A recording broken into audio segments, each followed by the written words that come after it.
Survivors, what up, what up? I know it been a minute, I know it been a while, but we're here now. I'm not gonna hold you too long. We're gonna get straight into it. I got 3 traumatic stories for y'all. Sit back, get your popcorn, we're gonna be here a while. I go by D-Jack, but you can call me D. So I go extra hard on that hard flow. Call me D.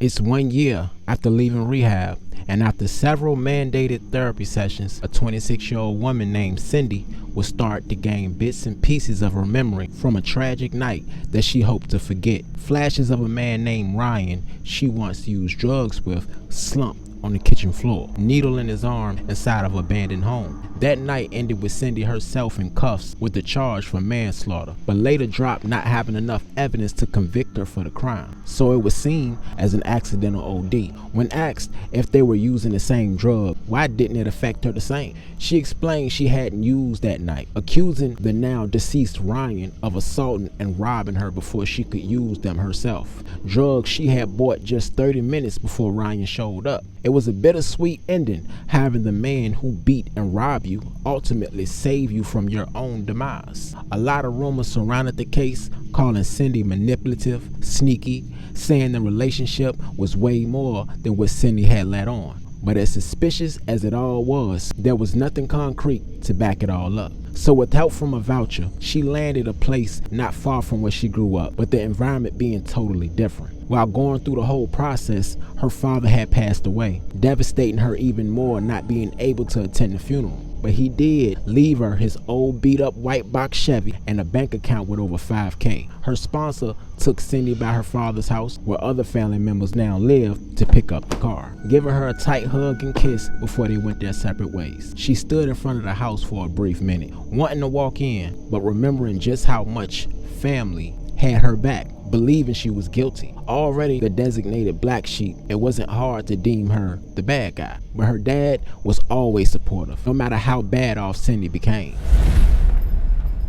Now today, Cindy, with her roller suitcase in hand, it's just before dark as she walks in the halls of her new apartment complex. Feeling a little eerie, she sped up towards the door, jamming the key in like an old 90s horror film. Having no luck after several times twisting the key, she reaches for a document inside her bag, double checking the numbers, making sure everything matched, and she noticed her mistake. Reading out her correct address, which is apartment D, while standing in front of apartment B. Feeling relieved and embarrassed, she tries power walking toward the stairs, when the door she just tried to open swings open itself. With the pistol pointed into the hallway, Cindy pleaded with the stranger, saying she was new here and had the wrong door. It was a young guy about her age. He peeked around the corner, relaxing himself, holstering his weapon, pleading with her also, hoping he didn't ruin her first impressions. Holding his hand out, he introduced himself as Danny. She does the same while asking him does he think she should get some protection, and he said it depends, explaining that he's a retired vet, honorably discharged for a leg injury, so his mind was always on a swivel, no matter where he hung his hat. But considering this area sees a few unruly types every now and then, it would be her best bet. But her new apartment set directly on the borderline of the south side of the city and the north side of her city, with the north being more middle class and a suburban, and of course the south being poverty stricken, crime infested, so the two sides will bump heads when the opportunity arises. Cindy, not too big on spilling all her beans the first time meeting someone, kept her answers brief. He then tells her if she needed anything, he's always home. She agrees, feeling a little bit more comfortable now, almost as if she had this unofficial bodyguard close by her new home. Now finally she makes it into the apartment, and upon getting through her door, she hears that iPhone ding notification. It's her sponsor, reminding her to check in when she made it home. Texting back a brief "here" and a good night after, she makes her way into her bedroom. With a single desk lamp in the corner of the room, a pallet on the floor, and a box full of clothes gifted to her from her sponsor. She took a glance around the room and really understood just how much of a fresh start this was. A real do-over from scratch. She turned the movie on her phone, double-checked the door and the windows before trying to get what little sleep that she could. It's a week later. She's waking up late this morning, rushing out the door, having a job interview for a warehouse clerk position. On her way out, she runs into Danny, looking entirely different than the week before. Worn out, tired, but she knew that look. Danny was high. Knowing this, she tried cutting the convo short, and in his clouded state, he comes on to Cindy, holding out a bag of dope, asking her to party with him. She pushed past him, resisting the urge, and the urge was strong. She arrived just in time, wondering who was in charge. She finally found someone who led her into an office for an interview. After just a few moments of scanning her resume, he denied her on the spot, stating he needed people with a little bit more work history. Cindy, who's only worked for Wendy's back in high school, begged for a chance, saying she'll do any job he needed done. Seeing a change in his mood, he asked her to close the door. She did so, and this old pervert of a man offered her a well-paying position with a condition. Cindy knew where he was going with this, so she gathered her things to walk out. But he then said, "Where you gonna go? Who's gonna hire some junkie whore fresh out of rehab?" Wondering how he would even know this info, he answered the question before she could ask. He knows her face from the news and proceeded to make Cindy feel helpless. Cindy blood boiled under that straight face expression, and he agreed to his offer, giving him fellatio on the spot. Completing her condition, she asked, "When did she start?" "Whenever you want, magic mouth." If she didn't feel low and degraded enough, a new pet name was pushing her over. Now inside the bathroom connected to his office, all she could think about was that bag of dope Danny offered an hour ago, kicking herself for even craving the feeling of that release. She thought about Ryan, the dead guy who beat her that night, her family turning their backs, her dad leaving her in the middle of it all, and all in one moment she decided life would never be better than the one she's currently living. Convinced she had nothing left to lose, she invites her new boss back to her place that night. As forward as this scene, Cindy had a plan to escape this place forever, but like anything, it comes with a cost she's willing to risk and pay. And he would be her first victim to start the process, she thought. Using something totally accidental to her advantage, she planned to recreate the crime scene that almost sent her to prison, calling up an old friend named Justin, more like a brother, a guy she used to get her fixed through until he was ultimately jailed for a DV charge against his kid's mother. She wondered how he had got out so early, knowing how bad he beat this woman, but she was on a mission at this point, so his character really didn't matter. Justin ignores the call and texts, "Who this?" not knowing Cindy's new number, but he quickly called back upon finding out it was her. Excited and upbeat, Cindy didn't have to say much to set up a meet with him. They ended up meeting at the Southside Plaza, not too far from where she grew up, and just as excited as he was on the phone, he gave Cindy a big old hug. Cindy nonchalant, trying to play off her dead feelings inside, hoping to keep him happy enough to give her the information that she searched for. After sitting down to order food from McDonald's, she said she needed two things from him, one being an 8-ball of dog food, but she wanted half food and half Fent if she could get it. 2, the address of his friend Tillo. Now Tillo, he was the guy who sold her the Bad Batch the day she was arrested for manslaughter, and she knew if it was a possibility that she go down, whether it be death or jail, she wanted to take him with her, but didn't express those feelings toward Justin, wanting to keep him out the loop. Justin, now feeling her weird vibe, he asked why. She then gave him a bullshit excuse about being old friends, saying he was her plug after he himself got locked up. Some time ago, Justin had brung Tillo with him to one of their meets to serve Cindy. So when Justin got locked up, Tillo was the next best thing far as trusting someone, since she looked at Justin as a brother. Reluctant, but Justin did as he was asked and sold both products. And he wrote down Tillo's address on a napkin and slid it across the table. Grabbing the napkin, she had everything she came for. She stood up to give Justin a hug, saying she was in a hurry. Justin confused, wanting to finish the conversation, but he let her go, asking her to please stay safe. "Will do," she responded. Looking at the time, she didn't want to be late for her date. She stopped by the store to buy an air mattress and sped home in that old beat up Chevy. Not having much to move around with no furniture yet, she laced her room in candles, blew up her new air bed, and waited for her boss's arrival. Half hour later, she opens the door to a knock, but didn't expect the face behind it. It was her neighbor, Danny, looking even worse than before, trying to muscle his way inside. And after resisting a bit, a bulb went off inside her head. She has never seen him leave for work, and he never said he had a job, but he was always home. and high. A guy like that has to be getting checks from somewhere. After letting him in, she directed him into the room. Before she followed suit, she checked her phone to see if her boss had contacted her, but no dice. So she canceled the date and proceeded to her new mission. Getting into the room, Danny was passed out. Cindy, seeing that the job was already halfway done, she whispered inside his ear, did he want another hit? With his slurred speech and drooling lips moving, she took that as a yes. Knowing what she was about to do, she still wanted to cover her ass, so she strapped up his arm over tight, leaving impressions on his skin so it would look like a natural OD. She then injected a small amount of fentanyl into the vein of his arm, and she sat there, watching him fade off without ever knowing who his killer would be. After which, she tried dragging him out of the apartment, but knew it would take 2 people to do it, so she called up Justin for help. With no questions asked, he agreed. He then told her guess who he had riding shotgun.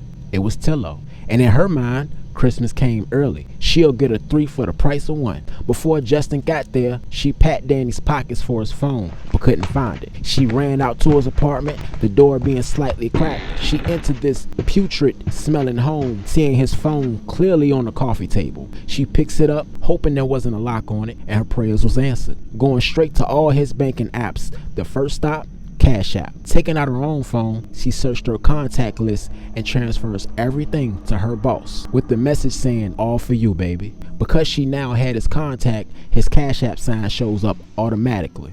About to leave, she spots Danny's gun, the same one he had the day that they met, and quickly she stuffed it inside her sweatpants pocket. Thinking about who Tillo was in the street, she just might have to shoot him. She then ran back to her apartment where she sees Justin and Tillo at the door. Right on time, she thought. Tillo asks why was she such in a hurry. You killed somebody else? Throwing shade at her being fresh out of jail for a body that she didn't catch. Not knowing she planned for him to be her next victim. She noticed both were strapped, with the clips from their guns hanging out the top of their jeans, so she had to be careful to not let them see that she was also slinging some iron. Cindy directs them both, as she did with Danny, to the bedroom, and immediately they team left Danny toward the front door. Cindy only said that he was passed out from being high, so neither of these guys thought anything off about moving an unconscious man out of her home.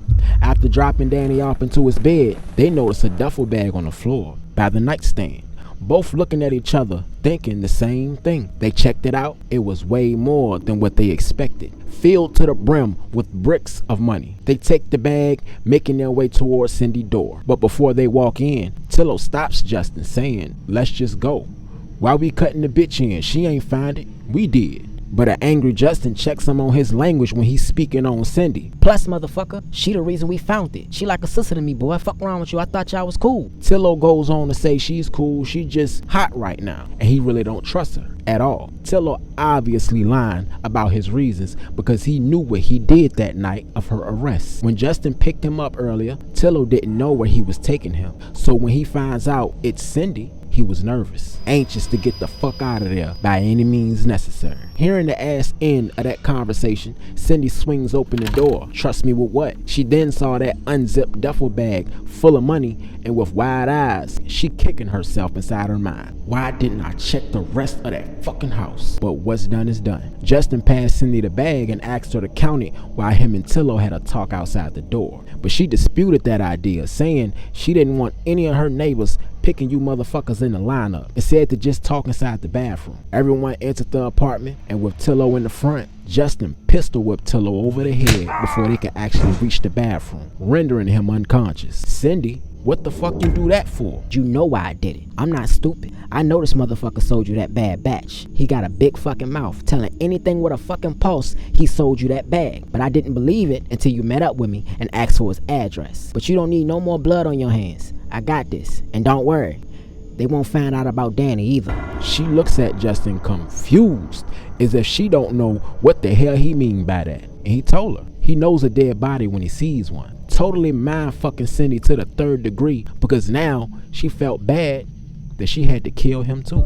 Hence the whole 3 for the price of 1 plan she initially had. After Justin injected the fent into Tillo's system, taking him out for good, they sat there counting the money together. Cindy still having second thoughts, she asked Justin what exactly happened with his baby mama. Justin only saying, Man, fuck that bitch. She the biggest liar I know. Cindy then got up to use the bathroom, and with her back to the door, she held the pistol in her hand, saying she can't kill him if it ain't true. But he could also be lying, so she said, fuck it, no more games. Leaving the bathroom, drawing down on Justin, asking if he had indeed put his hands on her. With his hands up, asking, what the fuck is wrong with you? And why you even care if I did? You ain't even know my BM. She went on a whole rant about being bullied and beat by men half her life, but focusing on the night Ryan damn near killed her with his bare hands, saying Justin didn't know how it feels to be helpless and weak. Justin, now understanding everything, he softened his posture, saying he never touched his baby mama. And he has proof because that night it happened, he had a video of himself and Tillo out clubbing,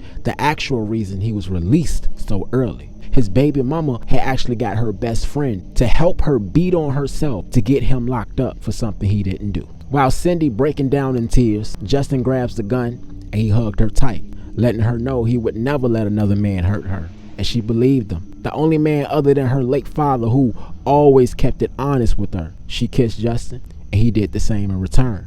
But keeping a focused mind, he said it's time to go. The only reason they wanted to count the bag first was to split it before they part ways. But now they decided to leave together. They moved Tillo's body into Danny's apartment, wiping down everything of Prince, and did the same for her apartment. He asked Cindy where did she get the gun, which made her think to wipe that down also and put it back in its place, not wanting to get caught with a dead man's gun. Justin would ask on the way out the door, did she really kill Ryan? Saying he didn't care either way, he just wanted to know directly from her.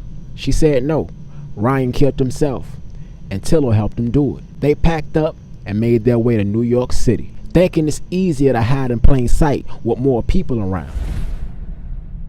It's now a month later, and while planning to leave for the deep south of Texas till the heat died down, they sat on that $300,000 they got from Danny, living out of motels and having noodles for dinner most days. They searched the VA news app for days until they saw the story about what they had did. And it came out to be two homosexuals that accidentally overdosed on the same drug. A case thrown in with the rest of the ODs in the city, and he knew no one would suspect a thing. Cindy turns her head toward Justin, asking, how did you make that happen? What did you do to make the police think that they were homosexuals? He looks back at her.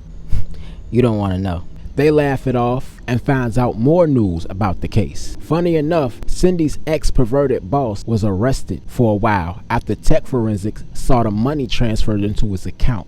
But due to the lack of evidence, he was only there for less than a month, but not before Cindy got Justin to make a call down to the jail. So let's just say, boss man left with a present of his own. That was one part of the plan Cindy did get right. From the beginning, she planned to set up her boss by transferring the money so when they find Danny's dead body, they would think it was him. See, she wanted to kill Tillo for that bad batch. She wanted to kill Danny for making her want to relapse. And she wanted to kill her boss for trying to leverage her job for sex in return. Anyone who got in her way of living life happily ever after had a death sentence, but they wouldn't even know it.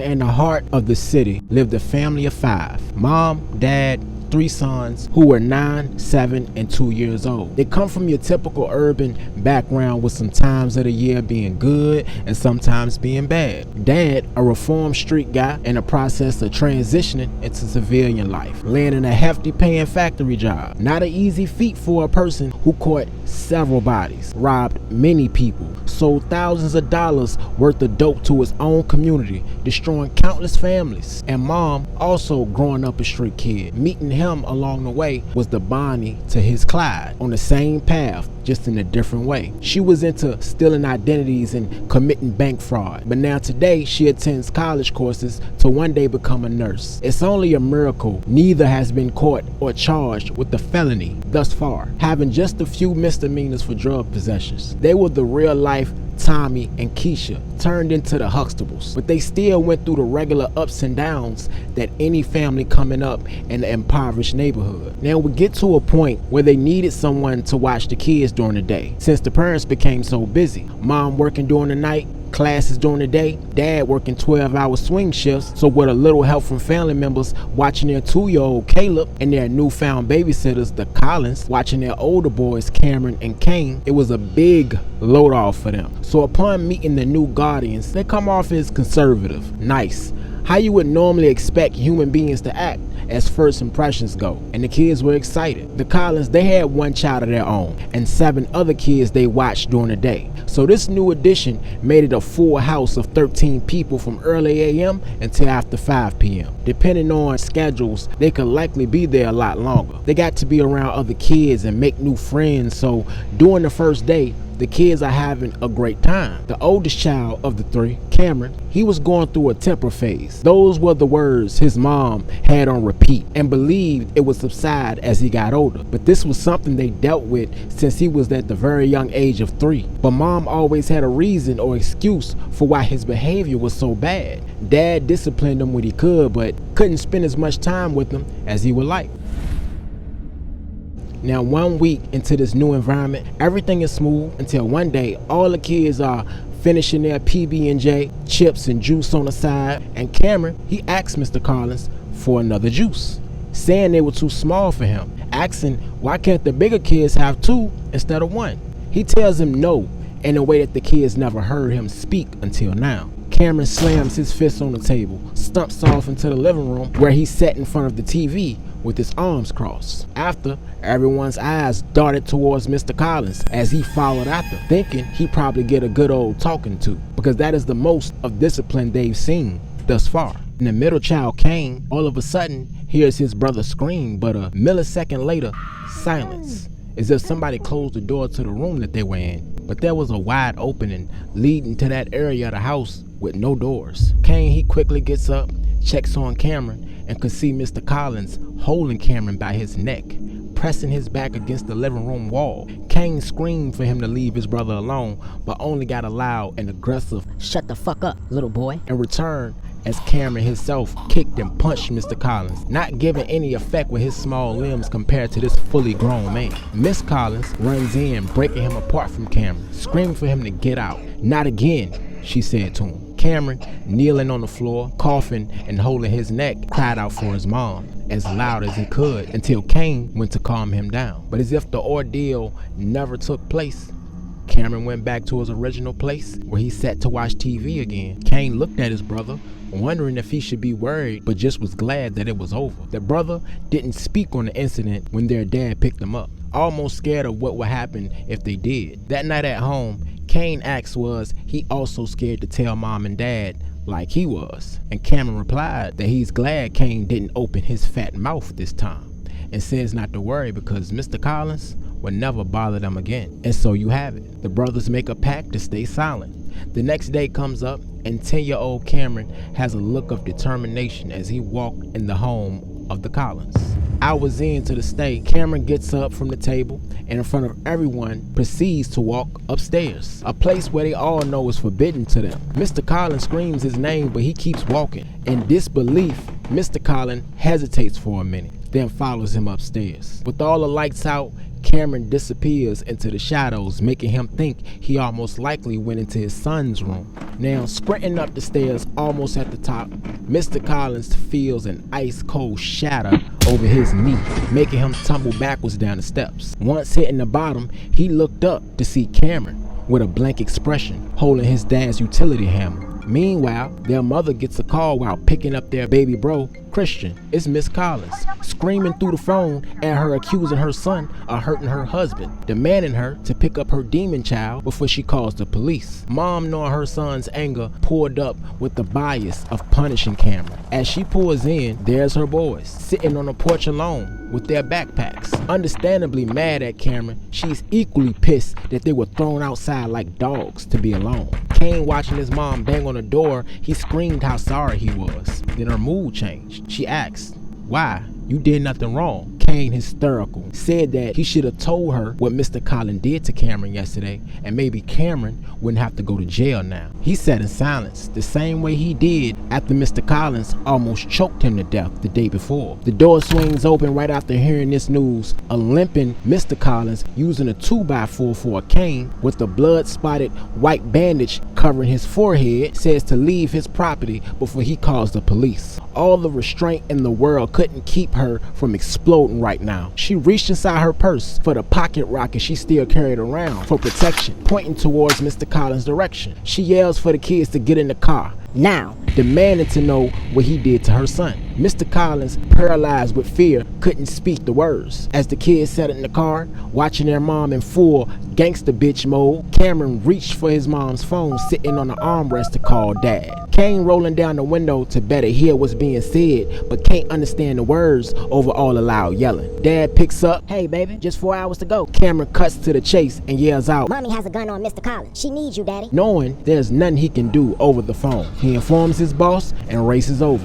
Normally a 10-minute drive from the factory cut down to 5 as he weaved in and out of traffic. Still at the door, gun raised, Miss Collins finally confessed, saying he only meant to discipline the boy for being disrespectful and that he'll be okay. She then snaps out of it, telling herself she's not that person anymore, and shoved the gun back in her purse. Dad pulls up moments after, barely parking the car, screaming for her to calm down and let's figure it out. By now, Cameron gets out, telling his brother to watch Christian, who sat sleeping inside his car seat. As all 4 adults stood across from one another talking, Cameron hears Miss Collins tell a bold-faced lie, saying he just restrained him by bear hugging him until he calmed down, which made him furious, yelling out what really happened, how he almost killed him, choking him off of his feet, lifting his neck to show his mom and dad the marks were still there. Everyone now knowing this truth, the Collins repeatedly apologized and begged to let them live, as the looks on the parents' face spelled out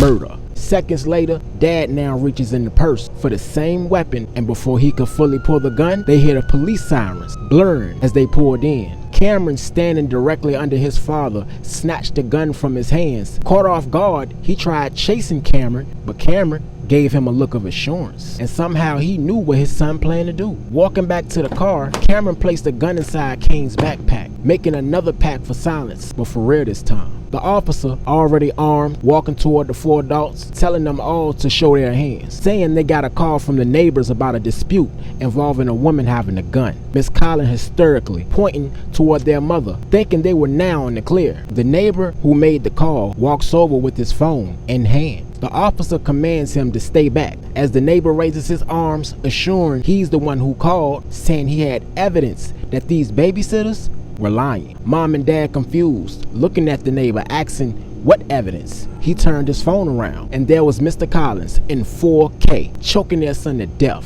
Cameron, seizing the moment, taps the officer's leg, lifting his head, showing all the bruises around his neck. The officer then asked the Collins to place their hands behind their backs, but before he could slap on the cuffs, the neighbor said, "No, wait, that's not the first child," showing the officer 3 more videos of possible abuse, neither as blatant and clear-cut as Cameron's assault, but enough to believe it did in fact happen. The Collins would be arrested, and weeks after the story broke, the current parents, who also trusted them with their kids, would come forward with their own stories of abuse, after asking their children if they had been hurt at any time. It became a chain reaction, with one parent after the other coming forward, but it wasn't until the local police got a call from a neighboring state informing them of who they actually had in custody. The Collins were never the Collins, going by fake name after fake name. Anytime they felt the heat catching up to them, they moved around state to state, both having charges involving pedophilia, sex trafficking, kidnapping, and rape. In this couple, they were actually siblings who passed themselves as married to throw off any doubts of who they were. But this story has a story in itself, with this fake married couple being beaten and raped by their own father from ages 5 and 7 to ages 16 to 18, until finally killing their father to set themselves free. The court showed mercy on their trauma, so they were not charged but given a second chance at life. But to endure torture for that long, starting at that age, from the person who was supposed to love and protect them, no amount of freedom could repair what was broken inside them all those many years ago. So ask yourself, Who's the real victim in this story?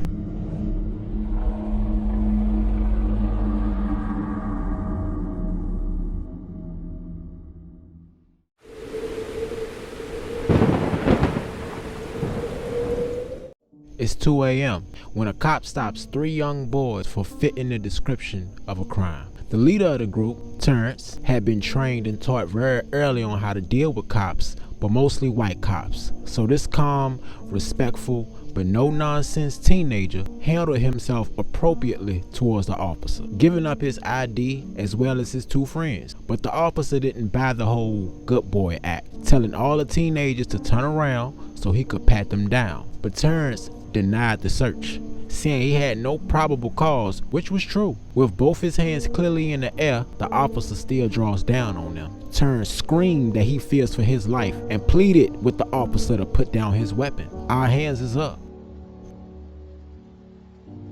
1 year earlier, 17-year-old Terrence Banks was on his way home from a football practice, playing the position of strong safety and swapped as a wide receiver during some games. He was bigger than your average teenager, standing at 6'4" with hands as big as your skull. He had several colleges already knocking at his door, so playing in the NFL at this point was no longer a if but a when. He makes it home where his family awaited. Mom, dad, older sister, grandmother. He asked his 2 friends, Caesar and Vito, if they wanted to join him for dinner. They both agreed, super excited, because they got to try another fire, home-cooked meal from Mama Banks. His family all smiles. They asked how did the practice go, saying that they hope he took it easy on his shoulder because of that injury. An injury he had sustained during a game last school year, which devastated him, thinking he would never play again. As the family sat down to eat, his friend Vito that startled everybody, asking what was wrong. He had out his phone showing an article with Terrence's face as the cover. In short, the article made him out to be an indestructible athlete that could do no wrong. Everyone clapping in celebration, but Terrence thanks them and walks away from the table toward his room. Vito calling after him, hoping he didn't ruin dinner for everybody, while Mama Banks attempted to follow behind him, but his dad stopped her, saying he got it, and he'll talk to him, he probably just nervous. Upon reaching Terrence's room, there he was at the edge of his bed, looking at a picture of himself 7 years earlier in a football uniform with the medal wrapped around the frame. His dad complimented his custom cleats in the photo, saying he still thinks he should have wore the blue ones, but he made it look good either way. His dad closes the door, sat down with his son to have a pep talk that he knew he needed. Terrence expressed how overwhelming it was for a whole state and maybe more, expecting the best out of him every game. It's the first game back this coming week, and all he could think about was dropping the ball. Literally. Back in the Pee Wee days, it was just about fun to play the game, but now it almost feels like a job some nights when he's on the field. His dad said to never settle when it has to do with your own happiness, but also you don't want to live through the rest of your life with regret hanging over your head. But no matter what his son chose to do, he supported the decision 100%. His dad leaves the room, and while feeling a little better now, Terrence took out his phone to call Melissa, his girlfriend at the time. He told her the good news about the article, but she had news of her own too, saying she actually feels a little guilty telling him this now with everything going on, but didn't want him to find out before she got a chance to tell him personally. Melissa was 2 months pregnant. Terrence was scared, shocked, excited. A big gumbo pot of emotions swirled through his body, but instead of discouraging him, this would actually motivate him more than ever. 2 months down the line, Terrence's game is better than ever. Only participating in 3 games this season, he was still trying to take things slow, but for every game he's played in, they've won by a large margin. It was as if he was alive for the second time in his life. No longer was it just about fun, being competitive, or winning a plastic trophy. He really had something to live for from now on. One day after another big win, with his family in the stands to cheer him on, he walks out, seeing Melissa waiting at the entrance of the school for him. With some keys dangling from her hand, Terrence asks, "What's this?" She said her parents had bought her a new car, and you're driving. They were all smiles and excited as they walked throughout the parking lot to get inside Melissa's brand new Nissan Altima. He stops for a second to call his mom, telling her he was with Melissa and he'll meet them at the house later. Terrence had gained his driver's license in the beginning of the year with plenty of driver experience, just without his own car, telling his parents that was something he wanted to work for on his own. having every intention to be responsible for his own basic needs. Now as they pulled out of the school parking lot, they come up to a stop sign, and right as they were about to make a right turn, an officer flashes his lights to pull him over. Melissa will start to panic, squeezing his hand in response, but in Terrence's mind, he must have made a mistake for the police to pull him over. But they both come from different backgrounds, whereas though Terrence had privilege from birth, not having a better sight of his parents' struggle to get to where they are today. Both families come from poverty, but Terrence's parents were at least a decade older than hers. So Melissa, born Latino, had the horrible luxury to not only watch, but experience everything her parents had to endure before reaching success. She seen the discrimination, heard the sly remarks, and witnessed the senseless murders of her people and his. So him not understanding her worry is normal. Now before the cop reaches the window, Melissa says to keep his hands visible, don't reach for anything unless he asks you to, and don't argue. Baby, please, just cooperate. Terrence looks at Melissa almost laughing at her pain, telling her it's probably just the hormones messing with her. Calm down, it'll be okay, I promise. License and registration, please, sir. The officer says while both his hands hung from his police vest, and Melissa noticed the officer dressed down in plain clothes. Seeing many officers dressed this way back in her old neighborhood, she knew this was drug police. So it kind of put her mind at ease knowing Terrence didn't indulge in any sort of drug use. So as Terrence passed over his driver's license, Melissa reaches for the glove compartment to grab the car's registration, but was immediately ordered not to reach for anything from a second officer standing outside of the passenger side window, whom she never even noticed being so focused on Terrence. She apologizes, explaining that her registration was inside, which prompted officer number 1 to ask Terrence, so this isn't your vehicle? And for good reason. Those words hit very different for Melissa. Glad her cell phone sat inside her lap, she picks up the phone to call her parents, who live just 4 to 5 blocks away. After explaining their disposition, they knew how serious this could get and hurried right over. In the meantime, Terrence tried to explain why he was behind the wheel, pointing toward Melissa's 4-month-old baby bump as the officer scanned inside the car. The officer then noticed a ripped plastic bag on the floor of the back seat, asking Terrence if he smoked or was he in possession of marijuana. But as calm and cool as a fan, Terrence said no. Never have, never will, slapping his right knee pad while telling them he was indeed a dedicated athlete. But Melissa was getting angry and annoyed.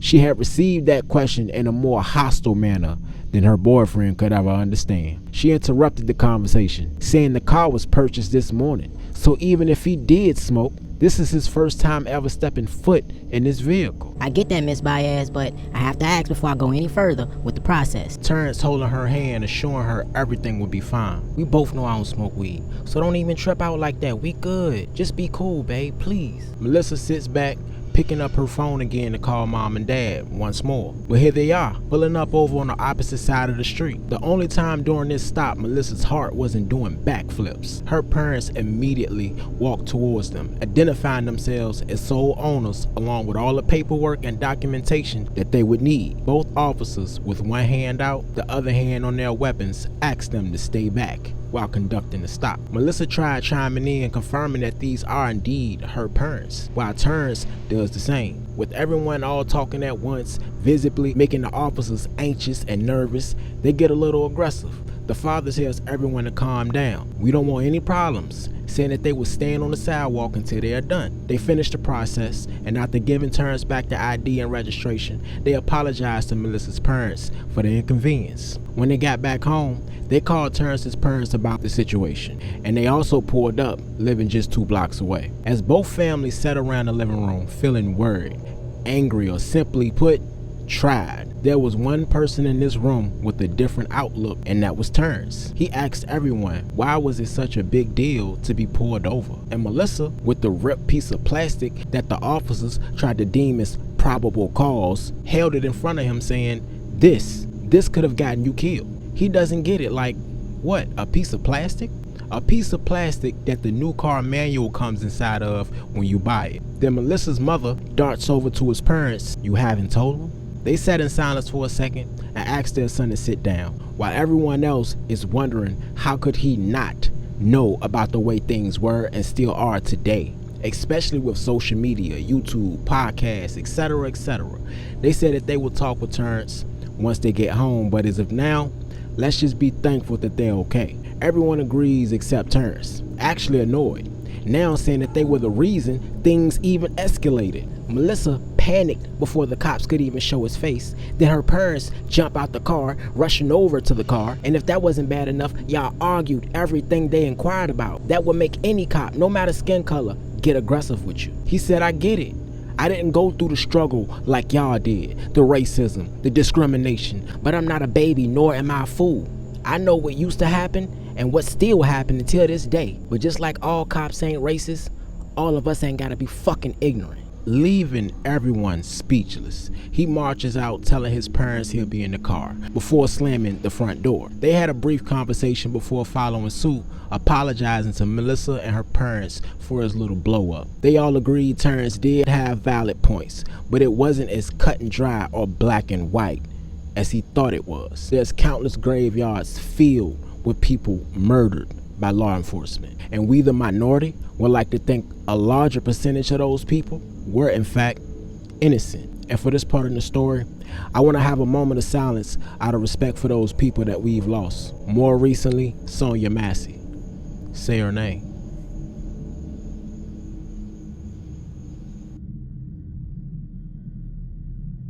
It's 6 months later. Terrence and Melissa are at the Forest Hill Park together. A good area, but not too far from the bad. They had met here some years back, so it became their favorite place to spend time. Some much needed alone time while his parents watched their 1-month-old daughter, whom they named Tara Banks. They agreed on sharing the load with both sides taking turns watching the baby, saying how important it is that she bond with everyone early on. As they sat there minding their own, they can hear what sounded like a verbal altercation taking place in the middle of the park. Terrence stood up, trying to get a better look at what's going on, while Melissa suggested they just leave. Terrence asked why, because it had nothing to do with them, telling her not to trip out on him like last time. Melissa, feeling away about that comment, obviously frustrated, she stood up, walking away into the wooden trail that they came in on. Terrence screaming her name, and she ignored him on her way out, but stopped and asked, was he coming or not? They both then heard a loud pop.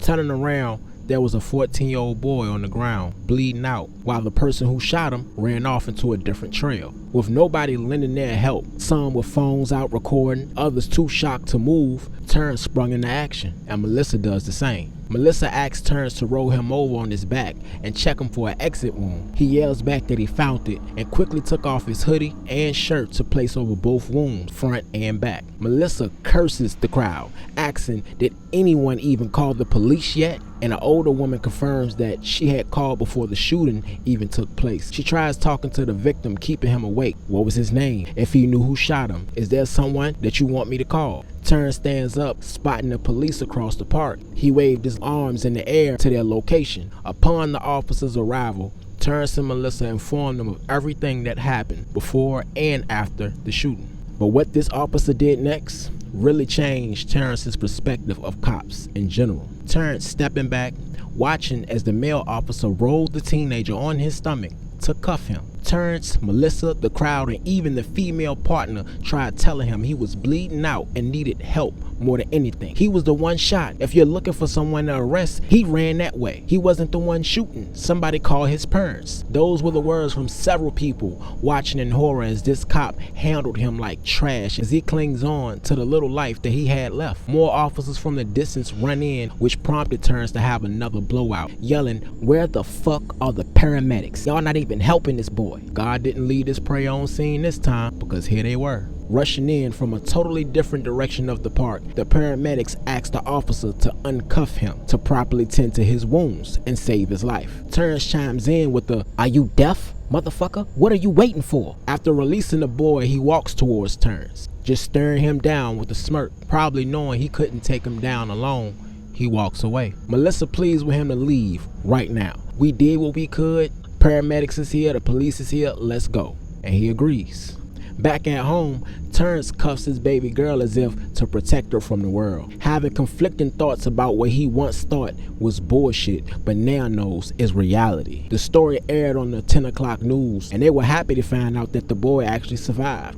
but the actual perp was never caught. He spent the night with his daughter, alone, telling Melissa that they'll be fine and to go inside the bedroom and get some rest. Take a break for the night. Thanking him with a kiss, she does. He woke up the next day to a text from his dad, along with several missed calls and messages. One of the messages says to come home now. So jolting up out the couch, he checks on the baby who wasn't in her crib. So he checks the rest of the house, which was quiet. He spots Melissa's car keys still on the table. So he grabs them on the way out the door. Greeted by his whole family and hers with the big surprise congratulations. He's confused, wondering what's going on, and his dad holds up a ripped open piece of mail, confirming he was accepted into the college of his dreams. He joins everyone crying tears of joy, and his two best friends saying that they got a night planned for him. He initially turned down the offer, but with the rest of the family egging him on, saying he needed a night out to celebrate, to let loose, be proud of what you accomplished. And not for nothing, those were the words that played inside his mind after nearly beating that cop to death. So after seeing no compliance from the boys, the officer, while threatening to shoot, moves closer. Terrence grabbed the officer's hand, pushing him down, and while using his own weight, he held him down with one hand while rearranging his face with the other. His friends shocked because they had never seen him behave this way. They both ran in to pull him off the officer, but Terrence easily pushed them off. The boys would yell to that growing crowd for help, needing more than the strength of these two boys to restrain him. And nobody, and I mean nobody, wanted to help. So they watched, recorded, called the police, but no one, not one bystander intervened. Some actually say it was justified.